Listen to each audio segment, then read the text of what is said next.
واعتصموا بحبل الله جميعا ولا تفرقوا. بسم الله. السلام عليكم ورحمة الله وبركاته. إن الحمد لله نحمده ونستعينه ونستغفره ونعوذ بالله من شرور أنفسنا وسيئات أعمالنا. من يهده الله فلا مضل له ومن يضلله فلا هادي له. أشهد أن لا إله إلا الله وحده لا شريك له وأشهد أن محمدا عبده ورسوله. اللهم صل وسلم وبارك وزد وأنعم على رسولنا محمد وعلى آله وأصحابه وسلم تسليما مزيدا. قال الله تعالى في القرآن الكريم: يا أيها الذين آمنوا اتقوا الله حق تقاته ولا تموتن إلا وأنتم مسلمون. يا أيها الذين آمنوا اتقوا الله وقولوا قولا سديدا يصلح لكم أعمالكم ويغفر لكم ذنوبكم ومن يطع الله ورسوله فقد فاز فوزا عظيما.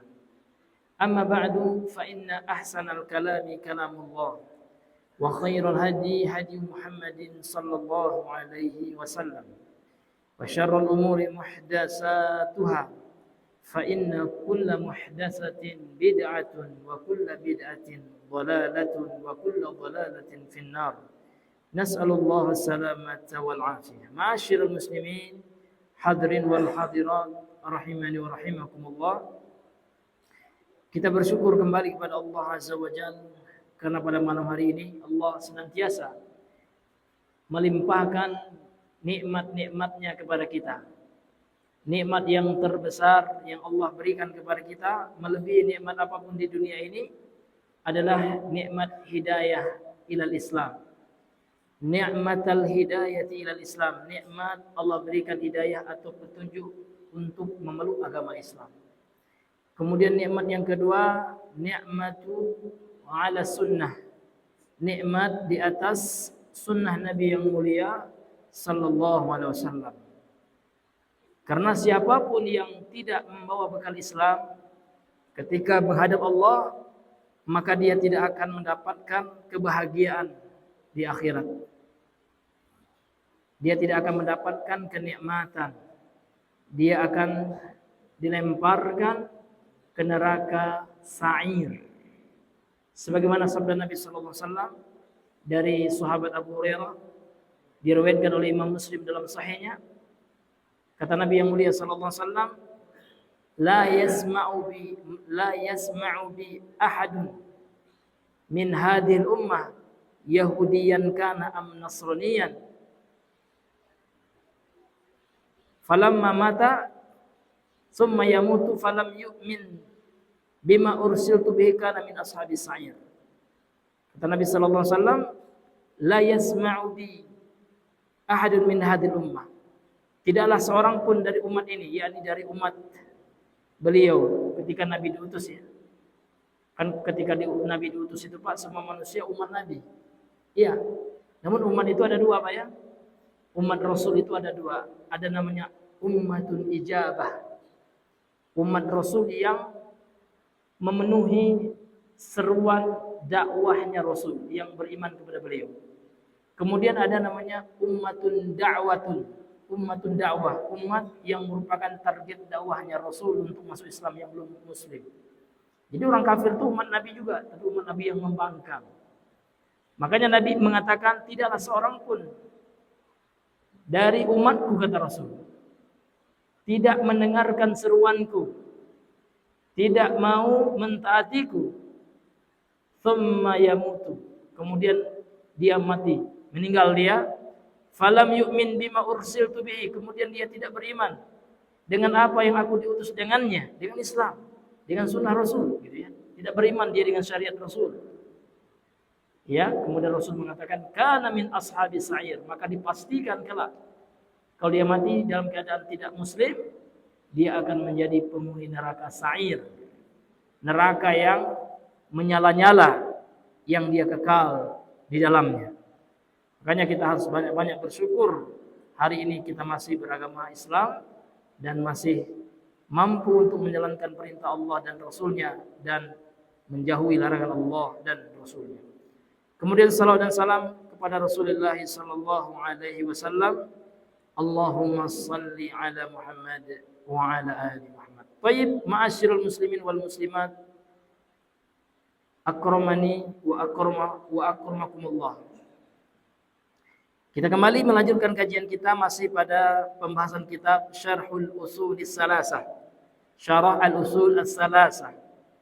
Yang matanya ditulis oleh Syekh Muhammad At-Tamimi rahimahullah, kemudian disyarah oleh Syekh Shalih Al-Fauzan hafizahullah taala wa ra'ah. Yang mana pembahasan kita pada sebelumnya masih tentang apa?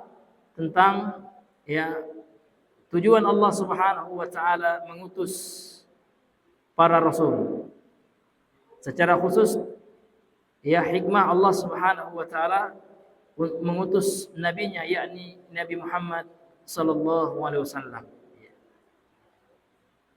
Jadi beliau Syekh Shalih Al-Fauzan dalam syarah ini kemarin Pak telah menjelaskan kepada kita beberapa tujuan Allah mengutus para rasul. Ya. Siapa yang masih ingat Pak? Di antaranya untuk apa, Bang? Untuk apa Allah mengutus para rasul itu? Sebagaimana penjelasan yang sebelumnya. Masya Allah, betul ya. Yubayyinu lana kaifa na'budullah. Menjelaskan kepada kita bagaimana cara kita beribadah kepada Allah. Kemudian apa lagi Bang? Wa yanhana 'anil syirki wal kufri wal ma'asi. Dan melarang kita dari ya kesyirikan, kekufuran, dan kemaksiatan. Ini diantara ya tujuan Allah mengutus para rasul. Ini batasan kajian kita pada pertemuan yang sebelumnya. Sekarang kita masuk kepada lanjutan kajian yang berikutnya atau lanjutan dari pembahasan yang sebelumnya. Batasan terakhir kita lanjut ya, seperti sebagaimana yang telah kita lakukan metode pembelajaran kita mengadopsi metode pembelajaran di Masjid Nabawi. Jadi kalau Bapak belajar di Masjid Nabawi Pak, ada gurunya, ada syekh, ada mukri. Apa itu mukri Bang? Ada yang tukang baca kitab. Jadi kalau Bapak ikut ya kajian para masyayikh di Masjid Nabawi ya kan, itu biasanya mereka membahas kitab seperti kita ini ya kan. Nah, nanti ada yang baca. Ya, tentu yang baca Pak yang sudah belajar ilmu dasar-dasar nahwu dan sharaf. Karena kita membaca bacaan Arab ya, bacaan bertulisan bahasa Arab ya. Nah, untuk itu Pak, kami menghimbau kepada ikhwan sekalian yang punya waktu, mari ya kita galakkan kajian-kajian bahasa Arab. Nah, sehingga kita ini Pak menjadi umat yang cerdas. Tidak seperti umat sebelah, kaum tarjamah, bahkan pendeta mereka tidak mampu membaca kitab berbahasa asli, kitab suci mereka. Bible itu Pak ada dua. Ada perjanjian lama, perjanjian baru. Perjanjian lama itu berbahasa Hebrew, Ibrani.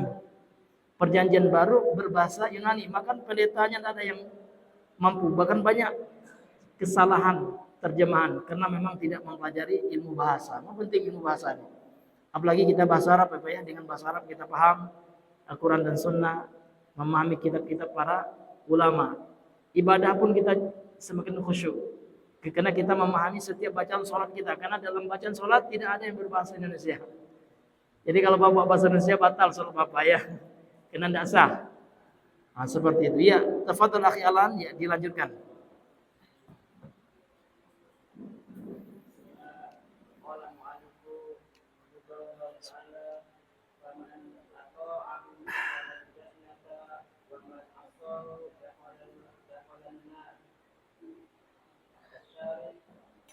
Asy-syarhu ya. Ya.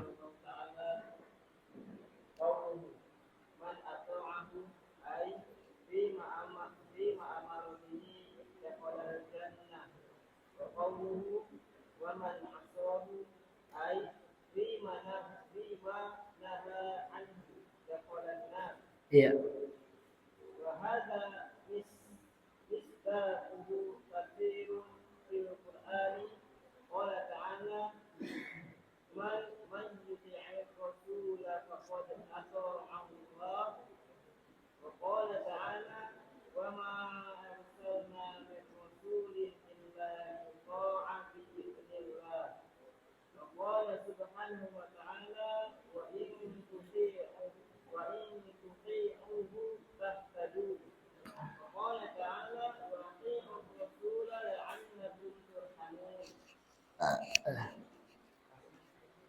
Ya, satu paragraf lagi lah.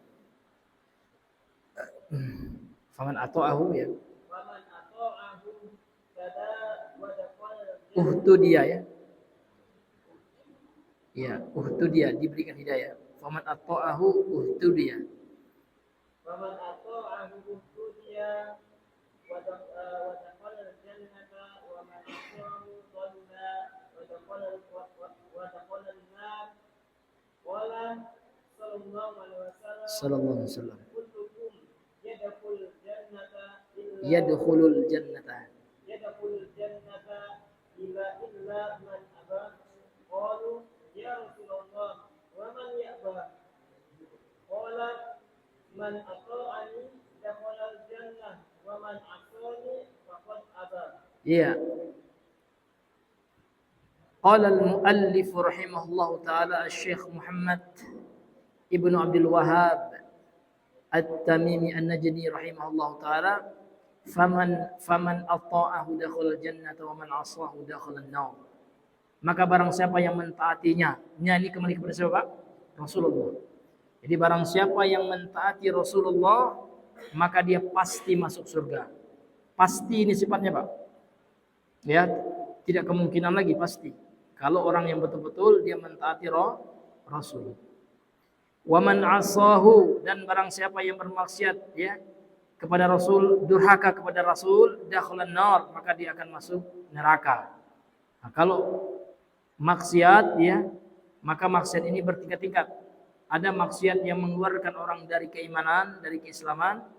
Maka kalau dia tidak masuk Islam atau tidak bertobat kepada Allah, ya maka dia pasti masuk neraka. Tapi kalau maksiat yang dosa besar, maka dia di bawah kehendak Allah. Selama dia tidak melakukan dosa-dosa besar pembatal keislaman, seperti syirik dan yang semisalnya. Tapi kalau dosa besar saja, maka Ahlussunnah wal Jamaah meyakini bahwasanya pelaku dosa besar itu tahta masyiatillah. Kedudukannya dia di akhirat kelak di bawah kehendak Allah. Insya'a adzabahu, kalau Allah menghendaki Allah akan mengazabnya sesuai dengan kadar dosa yang dia lakukan. Wa insya'a ghafara lahu, kalau Allah menghendaki Allah akan mengampuninya. Bisi'ati rahmatihi, disebabkan dengan luasnya ampunan Allah, rahmat Allah. Jadi tidak boleh Pak kita memastikan ada orang yang pelaku riba mati dalam keadaan riba. Tidak boleh kita katakan pasti masuk neraka, tidak. Karena itu bukan dosa pembatal keislaman. Beda dengan dukun, ya kan?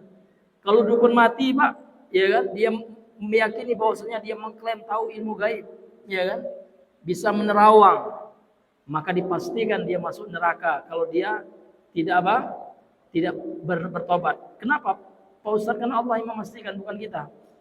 Sebagaimana firman Allah dalam surah An-Nisa ayat 48. Apa kata Allah, Pak? Innallaha la yaghfiru ayyushraka bih wa yaghfiru ma duna dzalika liman yasha. Sesungguhnya Allah tidak akan mengampuni dosa orang yang mati membawa dosa syirik besar, dukun syirik besar. Nah, artinya Allah tidak akan mengampuninya. Kalau Allah tidak mengampuninya, maka baginya neraka, kan gitu. Wa yaghfiru ma duna dzalika liman yasha, dan Allah akan mengampuni dosa yang selain syirik besar bagi siapa yang dikehendaki oleh Allah itu. Baik, kemudian berkata pensyarah kitab, qala asy-syarihu hafizahullahu taala wa nafa'ana bihi wa bi ulumihi fi darain. Berkata penulis yaitu Syekh Shalih Al-Fauzan hafizahullah, semoga kita bisa mengambil manfaat dari ilmu beliau dan semoga Allah memberikan ganjaran kebaikan di dunia dan di akhirat bagi beliau atas ilmu yang beliau telah wariskan kepada kaum muslimin. Asy-syarhu, penjelasan. Qauluhu, ucapan penulis yaitu Syekh At-Tamimi, Muhammad At-Tamimi. Beliau mengatakan tadi dalam matannya, man ata'ahu, barang siapa atau siapa saja yang mentaatinya, yakni mentaati Rasul. Maksudnya yaitu kata beliau, fima amara bihi, di dalam apa-apa yang Rasul telah memerintahkan dengannya. Artinya barang siapa yang mentaati Rasul terhadap segala yang Rasul perintahkan, ya, dakhalal jannata, maka dia akan masuk surga. Nanti dalilnya akan kita baca Pak ya. Hadis dalam Sahih Al-Bukhari. Kemudian waman asahu wa qauluhu waman asahu, dan ucapan penulis dan barang siapa yang bermaksiat, yang durhaka kepada Rasul, ai fima nahanu, yaitu di dalam apa-apa yang Rasul telah melarang darinya, maka dakhalan nar, dia akan masuk neraka. Nauzubillahi min dzalik. Nah, ini Pak, ini keutamaan orang yang taat kepada Rasul. Orang yang taat kepada Rasul itu Pak ada jaminan surga. Ya, maka nggak boleh kita Pak, kalau seandainya Rasul telah menetapkan suatu perkara, nggak boleh kita pilih lagi. Sami'na wa ata'na, sudah. Nah, ini hadirin yang itulah sikap orang yang beriman yang dipuji oleh Allah dalam Al-Quran. Apabila Allah dan Rasulnya telah menetapkan sesuatu, mereka mengucapkan kami dengar dan kami mentaati. Tidak ada lagi protes, ya kan? Nah, ini hadirin yang Allah muliakan. Seperti para sahabat, ketika Nabi ya menjelaskan tentang cara berwudu, dipraktekkan langsung oleh Nabi, ditiru oleh para sahabat, di antaranya Utsman, ya. Orang yang sangat banyak memberikan hadis tentang wudunya Nabi. Ketika seorang kentut atau berhadas kecil, yang lainnya kentut, berak, dan yang selainnya dicontohkan oleh Nabi untuk mengangkat hadas, karena habis kentut itu status orang itu berhadas. Maka dicontohkan oleh Nabi cara mengangkat hadas itu dengan tata cara wudu. Kalau yang rukunnya muka, ya kan, kemudian kedua tangan sampai siku, kemudian kepala yang disapu, kemudian kaki sampai mata kaki. Tidak ada sahabat yang protes. Kan kentut lewat burit ya Rasulullah. Kenapa yang ketika wudu itu yang dibasuh tidak burit, ya kan? Kok kenapa muka? Nah, sahabat tidak pernah seperti itu. Karena sahabat apa yang dicontohkan oleh Nabi, yang diperintahkan oleh Nabi, mereka sami'na wa ata'na. Mereka tidak membantah sunnah Nabi dengan akal. Nah, beda orang sekarang Pak. Kita udah berbuih muncul kita ini Pak, hadisnya, dalilnya, payah-payah kita menghafal lah. Ini tidak masuk akal. Masa masuk neraka pula kita dengan baju yang melebihi mata kaki gitu. Padahal kita udah capek-capek, hadisnya Sahih Al-Bukhari. Ya kan? Ya kan? Ma'asfalas, apa saja yang melebihi gitu ya. Yang menjulur. Minal ka'baini ilal ka'baini, yang mencapai kedua mata kaki, fa finnar, kan gitu.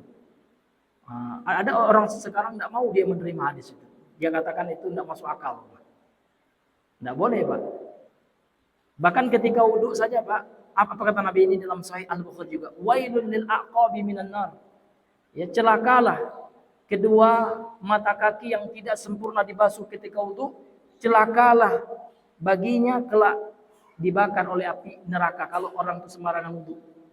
Apalagi wudu ya ingin sholat, untuk sholat, ya kan, untuk ibadah sholat, apalagi sholat wajib, sembarang basuh be. Apa kata Nabi Pak? Wailun lil aqabi minan nar. Celakalah kedua mata kaki dari api neraka yang akan dibakar oleh api neraka. Tidak ada sahabat yang mengatakan, oh, masa tidak nyiram air masuk neraka wahai Rasul, kan ada. Tapi sahabat sami'na wa ta'ana, sahabat tahu Nabi itu berbicara tidak mengikuti hawa nafsu. Apa yang Nabi sampaikan sahabat tahu. Wa ma yantiqu 'anil hawa in huwa illa wahyu yuha. Nabi itu tidak berbicara dengan hawa nafsu, namun yang beliau sampaikan adalah wahyu yang Allah wahyukan. Nah, ini Pak, ini ya maksudnya orang yang mentaati Rasul itu. Ya dia sami'na wa ata'na. Tidak menolak sunnah Rasul dengan akalnya atau dengan perasaannya. Ada juga sebagian orang liberal Pak, bahkan dia menolak ayat Allah. Kata Allah, ya pencuri laki-laki wasariqatu ya faqtau aydihuma. Pencuri laki-laki, pencuri betina perempuan, ya kan? Maka potonglah kedua tangannya. Ini zalim, ini tidak cocok lagi katanya. Nauzubillah. Nauzubillah min dzalik. Ya, harus kita imani ayat itu. Kalau kita nggak mampu melakukan, jangan dikatakan nggak sesuai dengan zaman. Ya, kita yang tidak sesuai dengan zaman. Al-Quran akan senantiasa sesuai dengan zaman. Jadi Al-Quran itu Pak, kata para ulama kita, salihun likullil makani waz zaman. Sesuai, cocok untuk setiap tempat dan waktu. Jadi Al-Quran itu luar biasa. Ya, Al-Quran itu Pak akan setiap cocok, ya kan? dalam keadaan apapun Al-Quran sesuai. Terkadang manusia yang tidak mau mengamalkan. Nah, ini Bapak Ibu yang Allah muliakan. Kemudian ucapan penulis wa qauluhu, dan ucapan penulis wa man asahu, barang siapa yang durhaka kepadanya, yakni kepada Rasul, ai fi manah anhu, yaitu terhadap apa yang Nabi larang darinya, maka dia masuk neraka. Naudzubillah min dzalik. Akan kita bacakan nanti hadisnya dalil akan hal ini. Kemudian kata beliau, ada banyak ayat Al-Quran yang senada dengan ini, yang membenarkan statement penulis sebagai dalil dari penulis dari Al-Quran. Sehingga di sini beliau katakan wa hadza misdaqu katsirun fil Quran. Dan pembenaran apa yang disampaikan, statement yang disampaikan oleh penulis itu Pak, banyak sekali ayat-ayat dalam Al-Quran. Di antaranya ini. Di antaranya qala ta'ala dalam surah An-Nisa ayat 80, penggalannya. Allah berfirman, "May yuti'ir rasul faqad ata'a Allah." Barang siapa yang mentaati Rasul, maka sungguh dia telah mentaati Allah. Iya. Jadi kalau kita taat kepada Rasul, Pak, berarti kita taat sama Allah. Kenapa? Karena yang menyuruh kita taat kepada Rasul siapa, Pak? Allah. Jadi bagaimana cara kita taat kepada Rasul? Mentaati ucapan, perbuatan, ketetapan dari Nabi, dan itu semua terdapat dalam hadis, Pak. Karena Rasul telah wafat, yang beliau tinggalkan kepada kita ilmu berupa Al-Quran dan Sunnah. Jadi sunnah Nabi itu ada 3 secara umum, ya. Ada sunnah qauliyah, segala yang disandarkan kepada Nabi yang berupa ucapan beliau. Ada sunnah fi'liyah, segala yang disandarkan kepada Nabi yang berkaitan dengan perbuatan beliau. Ada sunnah takririyah, yang tidak Nabi ucapkan, yang tidak Nabi lakukan, namun disetujui oleh Nabi, terjadi di masa beliau, dilakukan oleh para sahabat. Maka itu bukan bid'ah. Walaupun Nabi tidak melakukan, Nabi tidak mengucapkan, namun Nabi menyetujuinya, mengiyakannya, benar. Sehingga itu menjadi sunnah. Karena banyak juga orang, Pak, yang punya syubhat tentang bid'ah hasanah, dia katakan bahwasanya perbuatan sahabat itu bid'ah katanya. Nauzubillah, dari mana? Siapa yang bilang seperti itu? Nah, itu bukan bid'ah gitu ya. Itu sunnah juga, namun sunnah takririyah. Ini Bapak Ibu yang Allah muliakan. Kemudian Bapak Ibu yang Allah muliakan, dalil yang lainnya dalam surah An-Nisa ayat 64. Wa qala ta'ala, Allah Ta'ala berfirman, wa ma arsalna mir rasulin illa liyuta'a biiznillah. Dan tidaklah kami mengutus seorang rasul pun kecuali rasul itu untuk ditaati dengan izin Allah. Jadi rasul itu wajib kita taati. Jadi ketaatan kepada rasul itu Pak sifatnya mutlak. Ini kita garis bawahi, Pak, ya. Ketaatan kepada Allah dan Rasulnya mutlak. Apa yang maksud dengan mutlak itu, Pak? Harus kita taati gitu. Kemudian ketaatan kepada selain Allah dan Rasulnya itu namanya nisbi. Nisbi itu, Pak, bahasa kita relatif. Apa yang maksud dengan relatif? Tergantung. Kalau ucapan selain Nabi itu ya tidak bertentangan dengan firman Allah dan sunnah Nabi, maka wajib kita taati juga. Tapi kalau ucapan selain Nabi itu bertentangan dengan Allah dan Rasulnya, maka siapapun dia wajib kita tolak. Pernah dahulu, Pak, ada sekelompok sahabat ya menyanggah dalil yang disampaikan oleh Ibn Abbas. Jadi riwayat ini, Pak, dikeluarkan oleh Imam Al-Baihaqi dan disahihkan oleh sebagian ulama, di antaranya Syekh Albani. Ya, jadi asbabul wurudnya itu kalau saya tidak salah ya tentang masalah haji ya. Jadi Ibnu Abbas ini menjelaskan tentang cara haji tamattu atau haji qiran, lupa saya, Pak, ya. Jadi Ibnu Abbas ini sudah membawakan dalil ini, sabda Nabi, ya kan. Tiba-tiba ada sebagian sahabat menolak beliau. Tidak, wahai Ibnu Abbas, kami tidak mau. Karena tidak sesuai dengan apa yang disampaikan oleh Abu Bakar dan Umar. Kata Abu Bakar enggak seperti itu. Kata Umar enggak seperti itu. Dengan wajah yang memerah, dengan mata yang merah, wajah yang marah. Apa kata Ibnu Abbas, Pak? Ini mengajarkan manhaj kepada kita. Bagaimana cara kita memahami agama Islam ini? Apa kata beliau? Yushiku an tanzila alaikum hijaratun minas sama. Qultu qala Rasulullah wa taqulu qala Abu Bakar wa qala Umar. Hampir saja turun hujan dari langit, kata beliau. Hujan batu dari langit. Mengazab kita ini. Aku sudah bawakan sabda Nabi. Ini loh sabda Nabi, engkau bantah dengan ucapan Umar. engkau bantah dengan telah berkata Abu Bakar, telah berkata Umar. Nah, jadi sahabat saja Pak, kalau ucapannya bertentangan dengan sabda Nabi ditolak oleh sahabat yang lain. Apalagi orang sekarang ya, boleh itu kita ngalap berkah dengan kuburan. Kan imam ini mengatakan seperti itu, imam subhanallah. Nabi telah mengatakan la'anallah ya al-yahuda wan nasara ittakhadhu qubur anbiya'i masajid. Allah telah melaknat. Nabi mengatakan dalam Sahih Al-Bukhari dari hadis Aisyah. Nabi telah melaknat orang Yahudi dan Nasrani. Kenapa? Mereka jadikan kuburannya tempat ngalap berkah, seperti tempat sujud, tempat sholat, tempat ibadah. Orang sekarang tidak apa-apa. Kita ngalap berkah di kubur orang soleh, kan ada imam yang mengatakan subhanallah. Kalau hidup di masa sahabat Pak, apalah kata sahabat itu ya. Nabi sudah jelas-jelas melaknat orang Yahudi, ini perbuatan Yahudi, ini mengagungkan kuburan itu. Nah, dia bantah dengan ucapan ulama ini, ucapan ulama itu. Nah, seperti ya ucapan seorang nganu Pak ya, dia mengatakan ada kok ulama yang mengatakan apa? Berdoa di kuburan orang soleh itu mustajab katanya. Subhanallah. Nabi saja telah mengatakan itu adalah perbuatan orang Yahudi, dibantah dengan ucapan ulama. Tidak ada lagi karena ucapan ulama atau siapapun manusianya itu relatif. Kalau ucapannya berdalil, ya ada dalilnya, kita ikuti. Tapi kalau hanya pendapat pribadi dan bertentangan dengan dalil, maaf, ya kan? Nahtarimul ulama walakinnal haqqo ahabbu ilaina minhum. Kita menghargai, menghormati ulama, akan tetapi kebenarannya lebih kita cintai daripada mereka, karena ulama itu tidak maksum. Yang maksum itu adalah Rasulullah SAW. Sehingga Imam Malik Pak, ya dalam ucapannya yang sering kita dengar juga ya, dalam kitab Muwatta'nya yang lain-lain, apa kata beliau? Kullun yu'khadhu wa yuraddu min qawlihi. Setiap manusia bisa diterima, diambil dari ucapannya, illa qaula Rasulillah wa asyara ila qabri Nabi. Kecuali ya ucapan Rasulullah. Dalam riwayat yang lain, illa ya sahibah hadal qabri. Kecuali pemilik kubur ini, kemudian beliau menuju kepada kuburan Nabi. Artinya, ya tidak ada seorang pun selain Nabi yang maksum.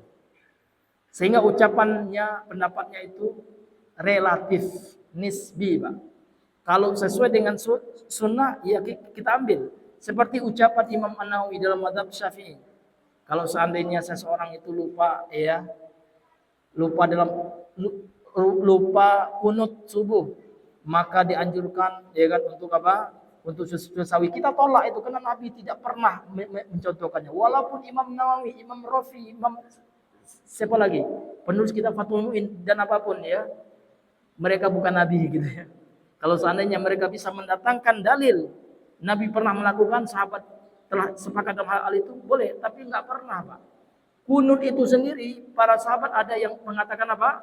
Bid'ah. Ini bukan kata saya Pak, sebagaimana dalam hadis ya Sunan Abu Daud. Ya ada sahabat yang mengatakannya. Ketika anaknya bertanya, ya Abi, ya kan, engkau telah sholat di belakang ya Umar, ya Utsman, Abu Bakar. Apakah mereka selalu kunut subuh gitu ya? Ya bunayya muhdas, ya.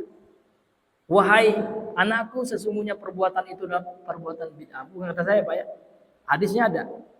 Nah, adapun hadis yang dipakai oleh Imam Syafi'i yang mengatakan qanata Rasulullah sallallahu alaihi wasallam fi salatil fajri hatta faraqa dunya, maka hadisnya lemah, dhaif. Sebagaimana yang dijelaskan oleh mayoritas para ulama hadis, baik ulama ya yang terdahulu, ulama mutaqaddimin maupun ulama mutaakhirin atau ulama kontemporer gitu Pak. Artinya apa? Ya, artinya siapapun dari manusia kalau berpendapat, maka pendapatnya harus diukur dengan dalil yang dia ucapkan. Kalau punya dalil yang sahih, kita terima. Begitu Pak, siapapun dia. Baik itu Syekh bin Baz, Syekh Albani juga, ya enggak boleh kita taklid ya siapapun daripada ulama. Bahkan imam yang 4. Bahkan mereka ulama imam yang 4 itu semuanya sepakat melarang orang mengambil ucapan beliau mentah-mentah, taklid buta kepada mereka. Bapak Ibu yang Allah muliakan, maka yang mutlak untuk kita taati hanyalah Allah dan Rasulnya. Ini apalagi ustadz Pak ya, ulama aja nggak boleh kita makan mentah-mentah ucapannya. Apalagi ustadz. Nah orang sekarang taklid luar biasa sama ustadznya kan gitu. Ya kan, kata ustadz saya nggak boleh ke situ. Apa dalil ustadznya? Enggak tahu kalau dalilnya. Enggak boleh, Pak ya. Iya, harus ditanyakan dalilnya. Mana dalilnya Pak Ustadz gitu ya. Jangan malu, Pak. Ya kan? Nah, menanyakan dalil itu tidak mengurangi adab. Karena Allah yang memberitakan fas'alu ahla dzikri. Tanyalah ahli ilmi itu. Tanya di sini, tanya dalilnya kan gitu. Nah, ini hadirin yang dimuliakan oleh Allah Subhanahu wa taala. Sehingga jangan kita Pak sama dengan agama sebelah. Agama sebelah apa kata pendeta aja. Enggak pernah mereka baca Bible itu ya. Iya. Enggak pernah mereka mengkaji Bible. Akhirnya apa? Didebat sama orang mereka ya. Ternyata di Bible itu sendiri tidak pernah Yesus mengaku sebagai Tuhan. Dalilnya tidak ada di Bible itu ya. Ini hadirin yang Allah muliakan. Ya, kata mereka, ya itu kan kata pendeta saya, taklidnya luar biasa Pak. Jadi orang yang suka taklid itu Pak ini mencontoh orang-orang Nasrani itu. Karena orang Nasrani itu luar biasa taklidnya. Ya kan? Kepada pendetanya. Apa kata pendeta adalah ya. Tidak mau mereka kembali kepada apa? Tidak mau mereka memprotes pendetanya itu. Nah, ini Bapak Ibu yang Allah muliakan. Baik, kita lanjutkan. Kemudian dalil yang berikutnya waqala subhanahu. Allah Subhanahu wa taala berfirman wa in tuti'uhu tahtadu surah An-Nur ayat 54. Dan apabila kalian mentaatinya, yakni mentaati Rasul, ya tahtadu, kalian akan mendapatkan hidayah kata Allah. Jadi Pak sumber hidayah itu Pak dengan kita mentaati Rasul. Jadi kalau ada orang yang taat kepada Rasul Pak, kalau kita taat kepada Rasul, itulah barometer seorang itu mendapatkan hidayah. Orang bisa saja mengaku Pak ya, oh saya dapat hidayah ini. Dari mana kita tahu dia dapat hidayah? Lihat apakah perbuatannya sesuai dengan syariat Rasul atau tidak. Misalkan dia, alhamdulillah Pak, saya udah bisa ke masjid, nah dapat hidayah itu. Karena memang ke masjid itu sunnah Rasul, ajaran daripada Nabi, ya kan? Nah, bahkan ya Nabi tidak memberikan rukhsah bagi orang yang a'ma, orang yang buta. Nah, ini jelas sekali Pak, hadisnya sahih. Ya kan ada seorang sahabat yang buta. Ya Rasulullah, inni a'ma, wahai Rasulullah, aku itu buta, apakah ada keringanan bagiku kalau mendengar azan untuk tidak ke masjid? Maka Nabi balik menjawab, hal sami'tan nida, apakah engkau mendengar panggilan azan? Iya, katanya. Tidak ada ya. Tidak ada keringanan bagimu. Tapi enggak ada yang menuntut saya, tidak peduli ya kan. Ya kan? Nah, seperti itulah bagaimana Nabi Pak menyuruh kita laki-laki ini untuk sholat berjamaah. Ya kan? Jangan kita seperti lilin, ya Pak ya. Kita itu seperti lilin. Maksudnya Pak, kita suka menyampaikan ayo sholat berjamaah sementara kita sholat di rumah saja. Bahaya Pak ya. Itu namanya apa Pak ya?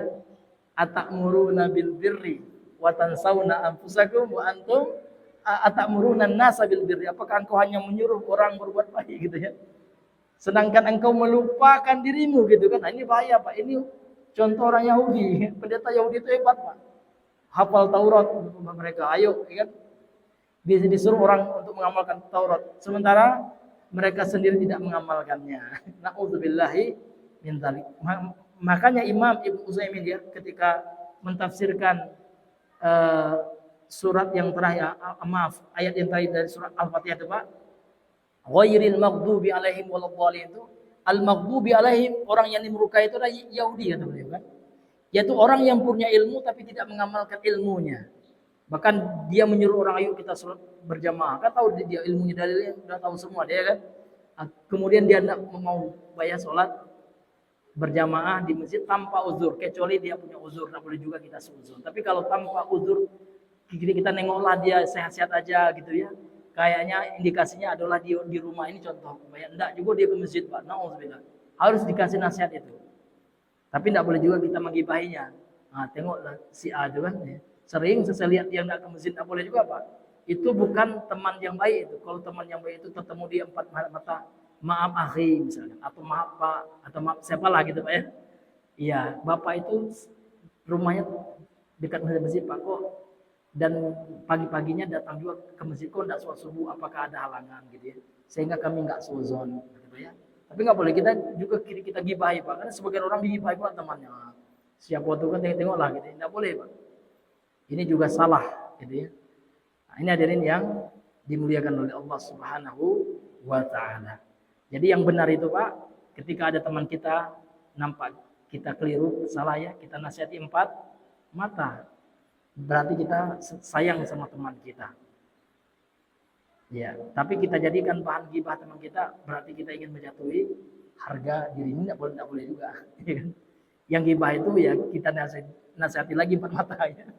Nah, ini hadirin yang dimuliakan oleh Allah Azza wa Jalla. Kemudian dalil yang berikutnya waqala ta'ala wa atiiur rasul la'allakum turhamun ini. Dan taatilah Rasul yakni Nabi Muhammad ya. La'allakum supaya kalian turhamun diberikan rahmat, mendapatkan rahmat dari Allah.